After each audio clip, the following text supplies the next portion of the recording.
میری شادی تو ہو گئی تھی اور جس طرح میرے ماں باپ نے چاہا تھا ویسے ہی ہوا، لیکن جس دن سے شادی ہوئی تھی میں ایک پل کے لیے بھی خوش نہیں تھی۔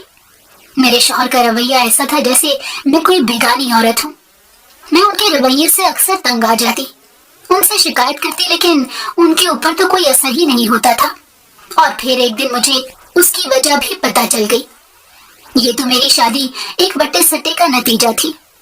میرا بھائی میری بھابھی کو پسند کرتا تھا اور صرف اسی سے شادی کرنا چاہتا تھا۔ امی نے بھائی کو باز رہنے کے لیے کہا، لیکن وہ نہیں مانا۔ اس کا یہ کہنا تھا کہ وہ شادی کرے گا تو فرزانہ سے، ورنہ کسی اور سے نہیں۔ اماں اپنے چوتھے بیٹے کی فرمائش کی آگے ہار گئیں اور بھابھی کے گھر والوں سے رشتہ مانگ لیا، لیکن بھابھی کے گھر والوں نے بھی ایک عجیب سی شرط آگے رکھ دی۔ ان کا کہنا تھا کہ اگر لڑکی کا رشتہ لینا ہے تو لڑکی کا رشتہ دینا بھی ہوگا۔ ہم بٹا سٹا کریں گے ورنہ یہ شادی نہیں ہو سکتی۔ اماں کے لیے یہ بات بہت حیران کن تھی، کیونکہ خاندان میں آج تک کبھی بٹا سٹا نہیں ہوا تھا اور یہ پہلی بار تھا کہ اس طرح کا کوئی رشتہ ہونے جا رہا تھا۔ اماں نے ان کو سمجھانے کی بہت کوشش کی، لیکن وہ نہیں مانے۔ ان کا یہ کہنا تھا کہ بٹا سٹا ہی ہوگا ورنہ رشتہ نہیں ملے گا۔ اماں نے بھی اپنے طور پر انکار کر دیا، لیکن بھائی کسی طور پر اس رشتے سے پیچھے ہٹنے کو تیار نہیں تھا۔ اسی لیے ایک رات وہ میرے پاس آیا اور کہنے لگا کہ تمہارے خواب بہت بلند ہوں گے۔ میں جانتا ہوں کہ تم ابھی کسی کو پسند نہیں کرتی، لیکن اگر تم ہاں کہہ دو تو ہم سب خوش رہ سکتے ہیں۔ فرزانہ کا بھائی اتنا برا نہیں ہے، ہاں اس میں ایک چھوٹی سی کمی ضرور ہے، لیکن سنا ہے کہ وقت کے ساتھ ٹھیک ہو جائے گی۔ اسی لیے میں تم سے التجا کرتا ہوں کہ اس رشتے کے لیے ہاں کہہ دو۔ بھائی نے میری منتیں کی اور بھائی کی خوشی کو دیکھتے ہوئے میں نے بھی پھر اس رشتے کے لیے حامی بھر لی۔ ان لوگوں کو تو جیسے امید تھی کہ یہاں سے انکار نہیں ہوگا۔ اقرار ہوتے ہی دونوں طرف سے شادی کی تیاریاں زور و شور سے چلنے لگیں۔ میرا نام ماریا ہے اور میں ایک 22 سال کی لڑکی ہوں۔ میں جوان اور خوبصورت ہوں۔ میں نے ابھی BA کے پیپر دے کر گھر پر فارغ تھی اور اماں آج کل مجھے گھرداری سکھا رہی تھی۔ اماں کا کہنا تھا کہ آج کل لڑکی جتنی مرضی پڑھی لکھی ہو لیکن اسے گھرداری ضرور آنا چاہیے۔ اسی لیے اماں کا بھی آج کل مکمل دھیان میری طرف لگا ہوا تھا۔ وہ بہانے سے مجھ سے کام کرواتی رہتی اور میں بھی جانتے بوجھتے ہوئے ان کاموں کو کرتی رہتی، کیونکہ مجھے اندازہ تھا کہ ماں مجھے سلیقہ گھونٹ کر پلا دینا چاہتی ہیں۔ اس سے پہلے بھی بڑی آپی جب پیپر دے کر فارغ ہوئی تھی تو اماں نے 3-4 ماہ میں انہیں ہر چیز سکھا دی تھی اور اس کے بعد ان کی شادی کر کے رخصت کر دیا تھا۔ آپی کی شادی اسی شہر میں ہوئی تھی اور ایک اچھے گھر میں سلجھی ہوئی فیملی میں ان کا رشتہ طے پا گیا تھا۔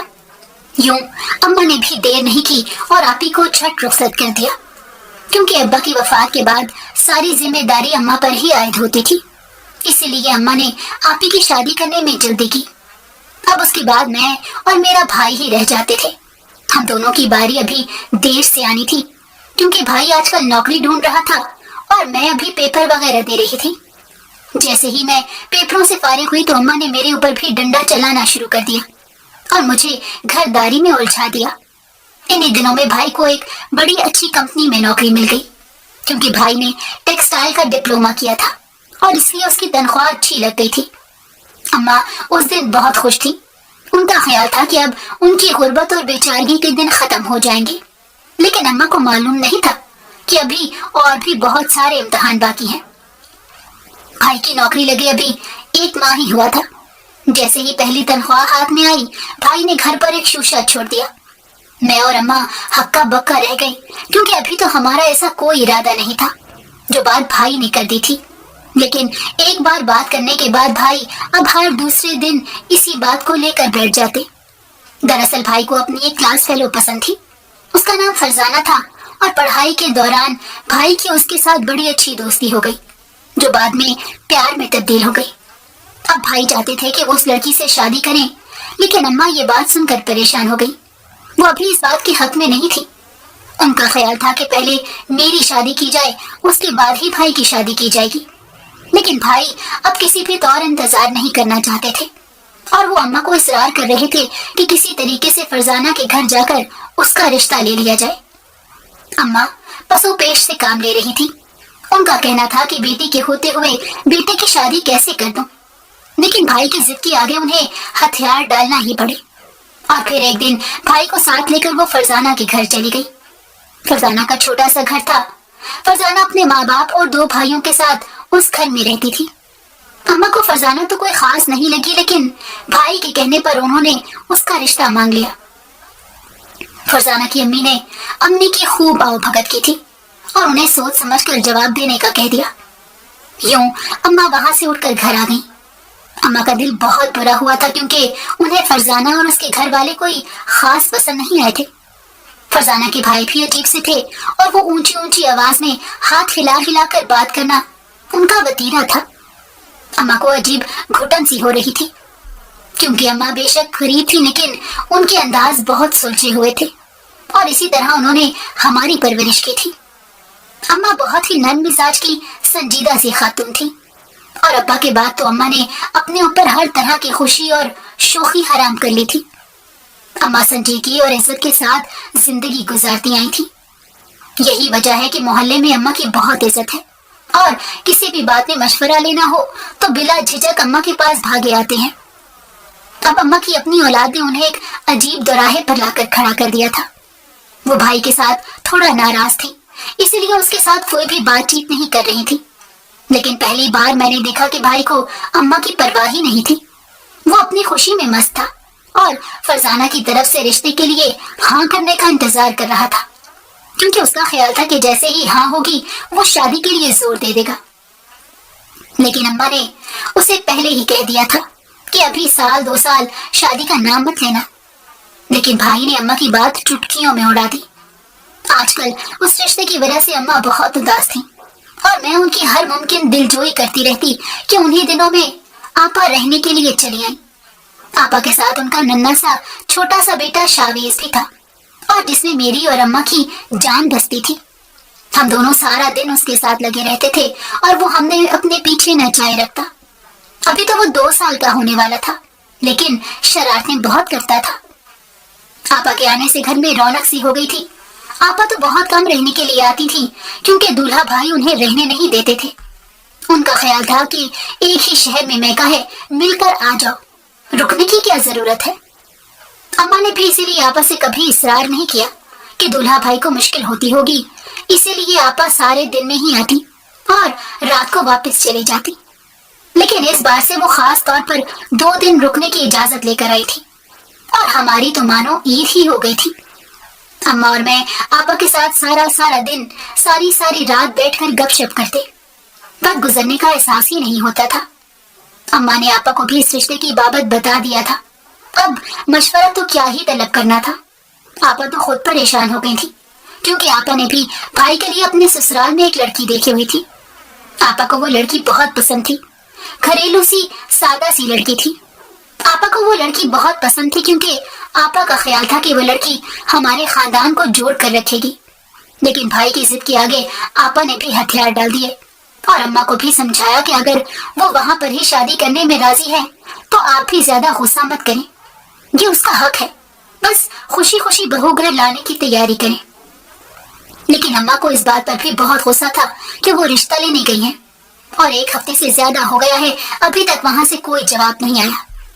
अम्मा ने भाई से भी इस बात का तस्करा किया तो वो कहने लगे कि फरजाना की माँ अपने भाइयों से मशवरा कर रही है, जैसे ही वो हाँ करते हैं रिश्ता तय हो जाएगा। भाई का कहना था कि किसी दिन वो लोग भी आएंगे और पहले घर बार देखेंगे। लेकिन अम्मा को इस बात का बहुत गुस्सा था। अम्मा को उस रिश्ते का इंतजार था कि उधर से जवाब आए तो वो फिर ही कोई तैयारी करें। लेकिन जो जवाब उधर से आया था, अम्मा को उसकी उम्मीद नहीं थी।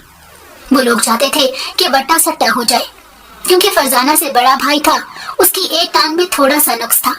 उस नुक्स की वजह से उसका रिश्ता तय नहीं हो पा रहा था। लेकिन अब जब भाई का रिश्ता फरजाना के लिए दिया तो वो फरजाना के भाई का रिश्ता मेरे लिए देना चाह रहे थे। मुझे इस बात का पता चला तो मैंने बहुत वावेला मचाया और अम्मा को साफ इनकार कर दिया और कहा कि मैं हरगिज ये शादी नहीं करूंगी। ना तो मुझे फरजाना के भाई में कोई दिलचस्पी है और ना ही मैं ये शादी करना चाहती हूँ, इसीलिए आप उन लोगों को मना कर दें। अम्मा ने उन लोगों को मना कर दिया और कहा कि हमारे खानदान में आज तक कभी बट्टा सट्टा नहीं हुआ और ना ही हम करेंगे। اس لیے اگر آپ نے فرزانہ کا رشتہ دینا ہے تو ٹھیک ہے، ورنہ ہماری طرف سے رشتے سے انکار سمجھے۔ وہ لوگ بھی اس کے بعد چپ کر کے بیٹھ گئے، لیکن بھائی نے تو گھر میں وبال مچا دیا۔ بھائی کا کہنا تھا کہ مجھے فرزانہ سے ہی شادی کرنی ہے، کیونکہ دوسری طرف بھائی کو فرزانہ تنگ کر رہی تھی، اور وہ بار بار ایک ہی بات کہہ رہی تھی کہ بٹا سٹا میں آخر حرج ہی کیا ہے۔ میرا بھائی ویسے تو کماتا ہے اور نیک سیرت ہے، صرف اس کی ٹانگ میں ہی نقص ہے نا، تو کوئی بات نہیں، ہم یہ رشتہ کر لیتے ہیں۔ لیکن اب میں اس رشتے کو تیار نہیں تھی۔ بھائی نے فرزانہ کو کسی نہ کسی طریقے سے سمجھا لیا اور کہا کہ میں اپنی ماں کو منا لوں گا، تم اپنے گھر والوں کو راضی رکھو۔ اور یوں بھائی نے گھر میں جذباتی بلیک میلنگ شروع کر دی۔ بھائی نے گھر سے کھانا کھانا چھوڑ دیا، وہ گھر پر آتا اسی طرح اپنے کمرے میں بند ہو جاتا، اس کے بعد صبح دفتر جانے کے لیے ہی نکلتا۔ اماں اس ساری صورتحال سے بہت پریشان تھی، کیونکہ ان کے گمان میں بھی نہیں تھا کہ بھائی اس طرح کا کوئی کام کرے گا۔ لیکن اب جبکہ وہ کر رہا تھا تو گھر کا ماحول عجیب تناؤ کا شکار ہو گیا تھا۔ اماں نے آپی کو مشورے کے لیے بلوا لیا اور آپی سے پوچھا تو آپی بھی وٹے سٹے کے حق میں نہیں تھی۔ ان کا بھی یہی کہنا تھا کہ اگر لڑکی کا رشتہ دینا ہے تو ٹھیک ہے، ورنہ ہمیں یہ رشتہ نہیں کرنا۔ لیکن بھائی کی ضد کے آگے ہم سب مجبور ہو گئے۔ جب ایک دن بھائی میرے پاس آ کر بیٹھ گیا اور اس نے مجھے میری خوشیوں کی یقین دہانی کراتے ہوئے کہا کہ میں ہر طرح سے تمہارے ساتھ ہی رہوں گا، تم بس ایک دفعہ اس رشتے کے لیے ہاں کہہ دو، ورنہ اماں کبھی نہیں مانے گی۔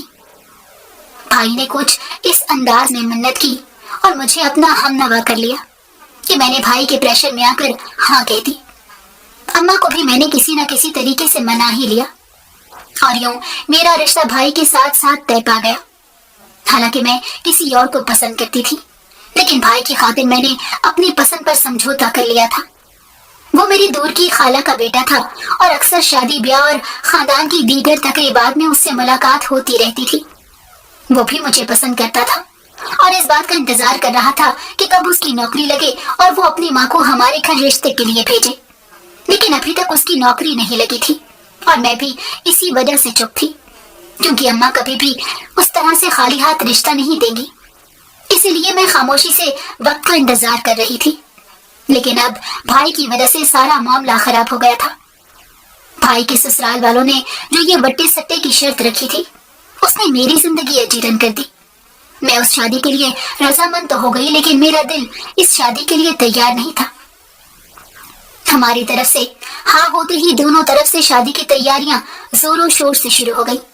غیر رسمی طور پر دونوں خاندان ایک دوسرے کے ہاتھ پر شگن رکھائے تھے اور اسی کو ہی منگنی تصور کیا گیا تھا۔ میں اس شادی پر بہت بوجھے دل سے تیار ہوئی تھی۔ ایک تو میں ویسے ہی کسی کو پسند کرتی تھی، دوسرا بھابھی کے بھائی کی ٹانگ میں معمولی سا نقص تھا، اس کی وجہ سے بھی میرا دل شادی کے لیے رضامند نہیں ہو رہا تھا۔ لیکن اپنے بھائی کے آگے میں مجبور ہو گئی اور یہ شادی کرنے پر تیار ہو گئی۔ اماں بھی بہت بوجھے دل سے شادی کی تیاریاں کر رہی تھی، کیونکہ بھائی نے اسے بہت مایوس کیا تھا۔ اماں نے بھائی کے حوالے سے بہت خواب دیکھے تھے، لیکن چونکہ اب بھائی نے پہلے ہی اپنی پسند کی لڑکی کے متعلق کہہ دیا تھا، اسی لیے اماں بھی اپنی خواہش کو مار کر بیٹھ گئی۔ آج کل آپی بھی ادھر ہی آئی ہوئی تھی، کیونکہ ایک ماہ بعد شادی کی تاریخ پکی تھی، اسی لیے امی نے آپی کو تیاری کے سلسلے میں بلوا لیا تھا۔ بری کے ساتھ ساتھ ایک جہیز بھی تیار کرنا تھا۔ حالانکہ میں نے اماں کو منع کر دیا تھا کہ وہ میرے جہیز کے لیے کچھ تیاری نہ کرے، لیکن پھر بھی وہ ماں تھی اور انہوں نے مجھے خالی ہاتھ تو رخصت نہیں کرنا تھا، اس لیے جتنا ہو سکتا تھا وہ اپنی بساط کے مطابق جہیز تیار کر رہی تھی۔ بھابھی کی بری کے لیے بھی بڑے اچھے اچھے جوڑے تیار کیے گئے، دونوں طرف سے مائیوں کے جوڑے بھی آ گئے تھے، ہم بھی بھابھی کا جوڑا دے آئے تھے۔ یوں اب باقاعدہ طور پر مجھے مائیوں میں بٹھا دیا گیا تھا۔ جلد ہی وہ دن بھی آن پہنچا جس کا ہر لڑکی کو انتظار ہوتا ہے، لیکن میرے لیے یہ دن ویسا خوشگوار نہیں تھا جیسا دوسری لڑکیوں کو لیے ہوتا ہے۔ تاہم میں دلہن بنی بہت خوبصورت لگ رہی تھی۔ آج بھائی کا ولیمہ تھا اور میری بارات تھی۔ بھائی تو بہت خوش تھا اور بھابھی بھی بہت خوش دکھائی دے رہی تھی، دونوں ایک دوسرے کا ساتھ پا کر بہت خوش تھے، اور میں انہیں دیکھ دیکھ کر غصہ کر رہی تھی، کیونکہ جس طرح انہوں نے میری زندگی اجیرن کی تھی مجھے وہ بالکل بھی اچھے نہیں لگ رہے تھے۔ تاہم ان دونوں کے چہروں سے ان کی خوشی کا اندازہ لگایا جا رہا تھا۔ میں رخصت ہو کر भाभी के मैके और अपने ससुराल चली आई। यहाँ पर मेरा इस्तकबाल रिवायती दुल्हनों की तरह ही किया गया और कुछ रस्में वगैरह करके मुझे दूल्हे के कमरे में पहुंचा दिया गया। मैं बेड के साथ टेक लगाकर कमरे का जायजा लेने लग गई। उस वक्त सादा सा कमरा सजा हुआ था, सादा सा फर्नीचर लगा हुआ था और मसनूई और कुदरती फूलों की सजावट के साथ कमरे की आराइश की गई थी। मैं अभी कमरे का जायजा ले ही रही थी कि कुछ ही देर में भाभी का भाई अंदर चला आया, जो कि अब मेरा शौहर था। मैं संभल कर सीधी हो बैठी। उसने आकर अपनी शेरवानी उतार कर रखी और मुझे कहने लगा कि आप लिबास तब्दील कर लें, आपकी मुंह दिखाई का तोहफा आपके दराज में पड़ा हुआ है। ये कहकर वो तकिया सोफे पर रखकर लेट गया और अपनी आंखों पर हाथ रख लिया। मैं हैरानी से हक्का बक्का उसकी तरफ देख रही थी। ये कैसा शौहर था, ये कैसा मर्द था जिसे अपने बीवी में कोई दिलचस्पी नहीं थी और फौरन आते ही सोने के लिए लेट गया। ताहम मैंने कुछ भी नहीं कहा और उठकर अपना लिबास तब्दील करके मैं भी सोने के लिए लेट गई। हमारा वलीमा भी इसी धूमधाम से हो गया, लेकिन हम दोनों अब भी उतने ही अनजान थे जितने शादी से पहले थे। घर आकर अम्मा ने मुझसे कुरेद कुरेद कर भाभी के भाई के मुतालिक सवाल जवाब किए, लेकिन मैंने उन्हें हूँ हाँ में जवाब देकर मुतमईन कर दिया। न जाने अम्मा मुतमईन हुई कि नहीं हुई, लेकिन मैं खुद बहुत उलझी हुई थी। भाई और भाभी के चेहरों पर जो खुशी देख रही थी वो मेरे और मेरे शौहर के चेहरे पर बिल्कुल भी नहीं थी और मुझे ये बात बिल्कुल अच्छी नहीं लग रही थी। मैं भी खुश होना चाहती थी, लेकिन भाई की जिद के आगे मैंने अपनी खुशी को कमतर जाना। अगर मेरा शौहर मुझसे मोहब्बत करता होता या उसको मुझसे लगावट होती तो शायद आज हालात मुख्तलिफ होते, लेकिन अब मुझे ऐसा लग रहा था जैसे हम दरिया के दो किनारों की तरह साथ साथ तो हैं लेकिन एक दूसरे से मिल नहीं सकते। एक दिन मैके में रहकर मैं वापस ससुराल चली आई। मेरे शौहर का रवैया अब भी मेरे साथ वैसा ही था जैसा पहले दिन था।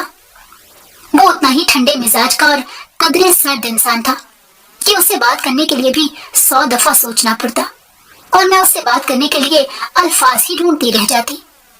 अभी चूंकि मैं कोई काम नहीं कर रही थी, मेरी सास ने मुझे किसी काम में नहीं लगाया था, इसीलिए मैं सुबह उठकर अपनी सास के पास आकर बैठ जाती और उनके साथ इधर उधर की बातें करती रहती। वो मुझे मुख्तलिफ बातें सुनाती रहती और मैं दिलचस्पी से सुनती रहती। कि उस दिन भी मैं सुबह के टाइम उठकर जरा देर से बाहर निकली थी, क्योंकि आज मेरी तबीयत कुछ ठीक नहीं थी, इसीलिए मुझे कमरे में ही ज्यादा वक्त लग गया। मैं जब बाहर आई तो अपनी सास के कमरे की तरफ बढ़ने लगी तो अपना नाम सुनकर रुक गई। मेरा शौहर मेरी सास से कह रहा था कि मैंने आपको शादी से पहले ही बता दिया था कि मुझे मारिया में कोई दिलचस्पी नहीं है। मैं जिस लड़की को पसंद करता हूँ उसी से शादी करना चाहूंगा, लेकिन आपने फरजाना की खातिर मुझे सूली पर चढ़ा दिया और अब आज मैं अपनी बुरी किस्मत को रो रहा हूँ। मेरा शौहर इतने नफरत भरे अंदाज में मेरी सास से कह रहा था, लेकिन मेरी सास कहने लगी कि जहाँ तूने बोला था मैं तेरा रिश्ता लेकर गई, लेकिन उस लड़की के घर वालों ने इनकार कर दिया था। उन्हें तेरी टांग के नुक्स से मसला था, इसीलिए उन्होंने रिश्ते से इनकार कर दिया। तेरे कहने पर मैं 2 बार उनके पास गई, लेकिन वो नहीं माने। अब तू ही बता मैं क्या करती। फरजाना की नंद के साथ भी तेरा रिश्ता इसी वजह से पक्का किया गया कि बट्टा सट्टा हो जाएगा और कोई मसला नहीं बनेगा, क्योंकि फरजाना का शौहर उसे बहुत चाहता है और वो हर कीमत पर उससे शादी करना चाहता था। इसलिए उसने अपनी बहन की भी परवाह नहीं की और बट्टे सट्टे पर भी राजी हो गया। मेरी सास ने कदरे सफाकियत और बेरहमी से कहा तो मेरा दिल कट कर रह गया। मैं उल्टे कदमों वापस अपने कमरे में आ गई। मुझे अब मालूम हुआ था कि मेरा शौहर मुझसे इस तरह का रवैया क्यों रखे हुए है। वो दरअसल किसी और लड़की को चाहता था। उसे तो मुझसे कोई दिलचस्पी ही नहीं थी, इसीलिए वो मेरे साथ हर वक्त फासले पर रहता। कमरे में आकर मैं इधर उधर टहलकर अपने गम और गुस्से को कम करने की कोशिश कर रही थी और मुझे रह रहकर भाई पर गुस्सा आ रहा था, जिसने मुझे इस जहन्नुम में झोंक दिया और खुद अब मजे से हनीमून मनाने के लिए गया हुआ है। कुछ सोचकर मैंने एक बैग में 2 जोड़े रखे और अपनी सास से इजाजत लेने के लिए चली आई। मैंने उन्हें कहा कि अम्मा से मेरा दिल बहुत उदास हो रहा है, तो मुझे 2-3 दिन के लिए घर जाने की इजाजत दे दी। वो भी न जाने किस मूड में थी कि उन्होंने भी मुझे इजाजत दे दी, बल्कि मेरे शौहर से कहा कि इसे छोड़कर आ जाए। वो मुझे छोड़कर आने पर राजी था या नहीं, लेकिन अपनी माँ का हुक्म नहीं टाला और उसी वक्त मुझे लेकर मेरे मैके छोड़ दिया। यहाँ पर आकर मुझे ऐसा महसूस हो रहा था जैसे मैंने आजाद और खुली हवा में गहरा सांस लिया हो।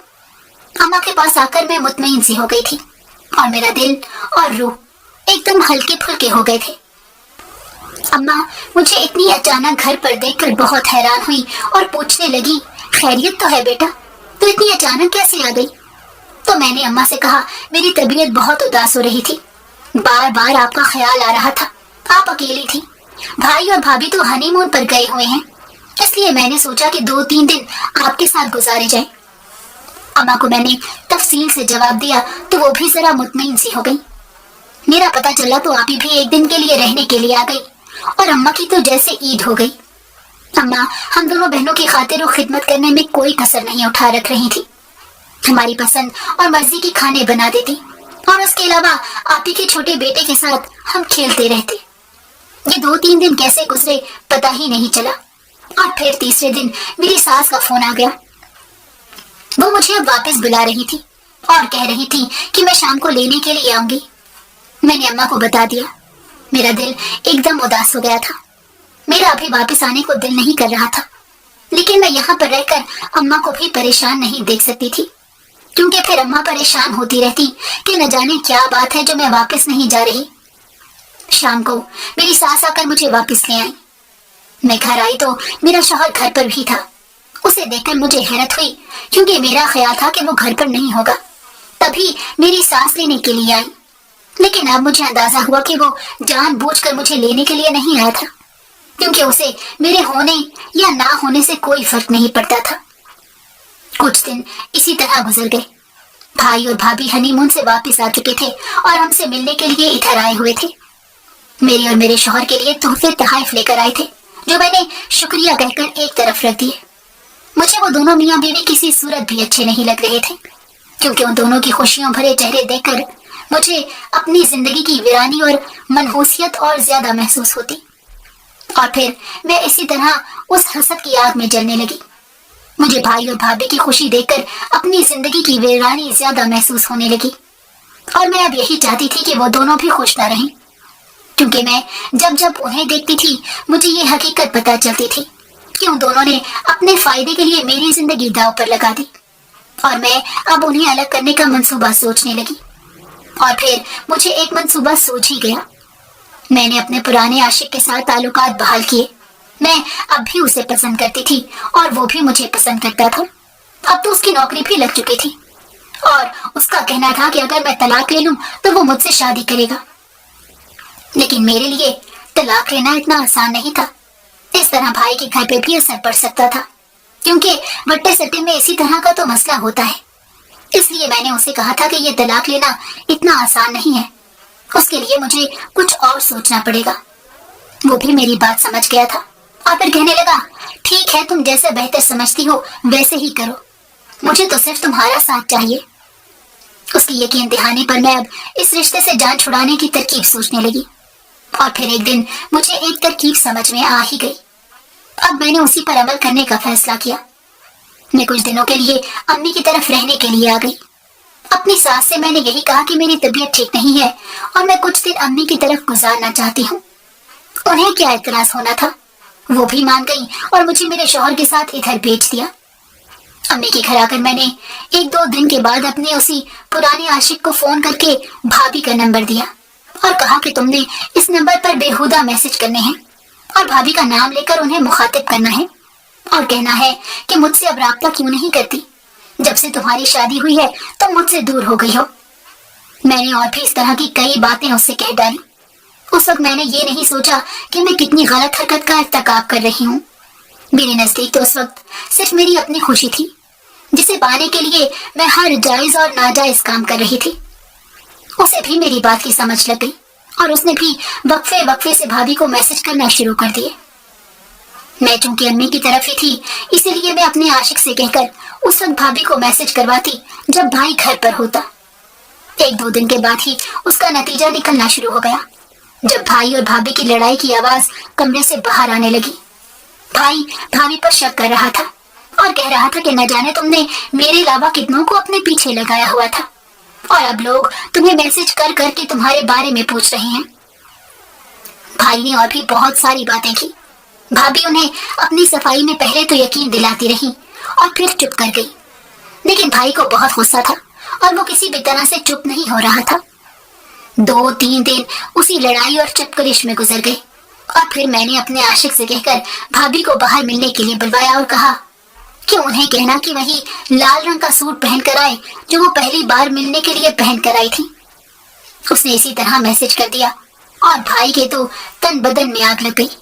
وہ غصے میں آگ بگولا ہو گیا اور اس نے بھابھی کے منہ پر ایک زوردار تھپڑ لگا دیا، جبکہ بھابھی بدستور اپنی صفائیاں پیش کرتی رہی۔ لیکن بھائی نے غصے میں آ کر بھابھی سے کہہ دیا کہ وہ ابھی اور اسی وقت یہ گھر چھوڑ کر چلی جائے، کیونکہ انہیں بھابھی کا ساتھ گوارا نہیں تھا۔ وہ عورت اس کے ساتھ مخلص نہیں تھی اور بھائی کا کہنا تھا کہ انہیں بھابھی سے محبت اور وفا کے علاوہ اور کچھ نہیں چاہیے تھا، لیکن بھابھی نے ان کے ساتھ بے وفائی کی اور نہ جانے کتنوں کے ساتھ مراسم بنا کر رکھے ہوئے تھے۔ بھابھی نے اپنی صفائی پیش کر کے اپنا کچھ سامان سمیٹا اور باہر نکل آئی۔ میں اور امی ٹی وی لاؤنج میں ہی کھڑے تھے اور ہم دونوں اس ساری صورتحال سے بظاہر تو بہت پریشان تھے۔ میں خود بھی پریشان ہونے کی ایکٹنگ کر رہی تھی، جبکہ اندر ہی اندر میں خوش تھی کہ ان دونوں کا گھر خراب ہو رہا تھا اور ان کی زندگی بھی میری زندگی کی طرح جہنم بن رہی تھی۔ جیسے ہی میں کمرے سے باہر نکلی، ان کے ایک ہاتھ میں سوٹ کیس اور دوسرے ہاتھ میں ایک فائل پکڑی ہوئی تھی۔ میں وہ فائل دیکھ کر چونک اٹھی۔ وہ فائل کسی ڈاکٹر کی تھی۔ بھابھی روتے ہوئے میری اور امی کے قریب آ گئی۔ وہ امی سے کہنے لگی کہ اماں، میں بے قصور ہوں، اللہ جانتا ہے مجھ پر الزام لگایا گیا ہے، نہ جانے وہ کون کمبخت ہے جو میرے پیچھے اس طرح پڑ گیا ہے اور میرا گھر برباد کرنے پر تلا ہوا ہے۔